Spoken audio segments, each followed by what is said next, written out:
Why does this chord sound so much more dissonant than this chord?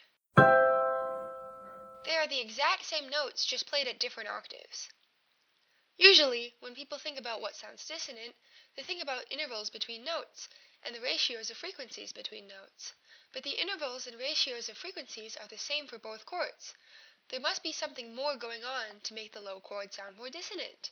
That is what we are going to find out in this video. To make my demonstrations easier, I'm going to simplify things and use sine waves for notes. Keep in mind that most instruments play much more complicated waves, and using sine waves oversimplifies interactions between them. However, using sine waves helps demonstrate some key concepts.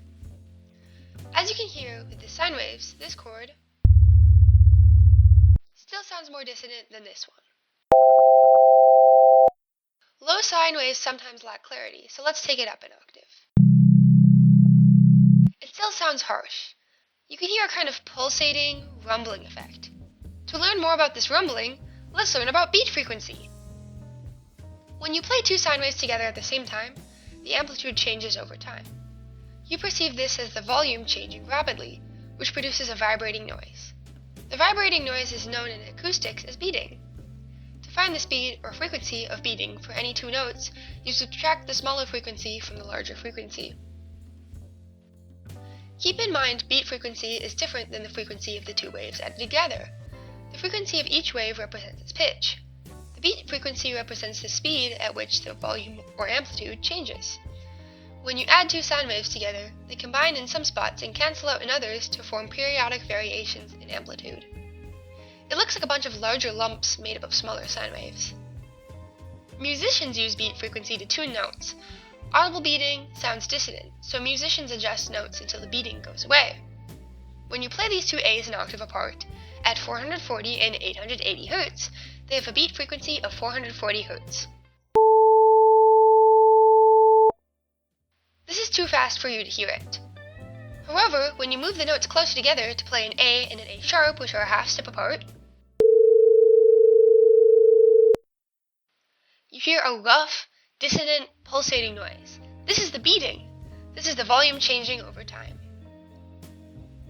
When these notes are very close, 1/10 of a half step apart, the dissonance is still present but less harsh. The beat frequency is slower, so the variations in volume take place over a much larger amount of time. I've pulled up a screenshot of a graph on Desmos to make it easier for you to see the waves.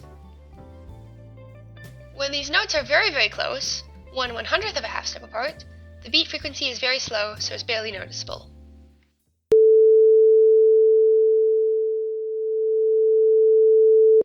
As you have heard, very fast beat frequencies are too fast to notice. Very slow beat frequencies are too slow to perceive as dissonant, but slow beat frequencies sound harsh. I've explained tuning with beat frequency using sine waves. Keep in mind that instruments play waveforms more complicated than sine waves. Notes played over an octave apart will have a much quieter beating effect due to interactions with harmonics. This is why you can still use beat frequency to tune notes an octave apart. Each time you go up an octave, the frequency of notes doubles. The same two notes played an octave higher will have twice the frequency, so the difference between the frequencies is higher, leading to a faster beating effect the higher up you go. This means tuning with beat frequency is different at different octaves. Slower beat frequencies make tuning low notes difficult. This is why players of low instruments such as basses often tune using harmonics. Let's come back to the original question, why lower chords sound more dissonant. If we just focus on C and E, we can see the beat frequency of the lower C and E is 8 times lower than if you play that 3 octaves higher.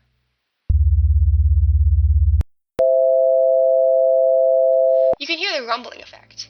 Sine waves at low frequencies sometimes lack clarity, so here the low notes are an octave higher. Still sounds quite harsh.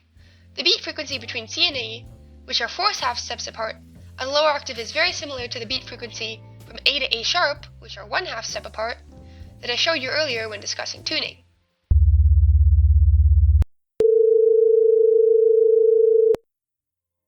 Low beat frequency is why lower chords sound more dissonant. I've glossed over a lot in this video.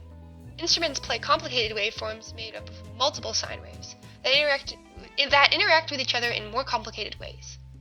Also, chords include more than 2 notes. Still, lower chords have a rumbling quality caused by variation in volume.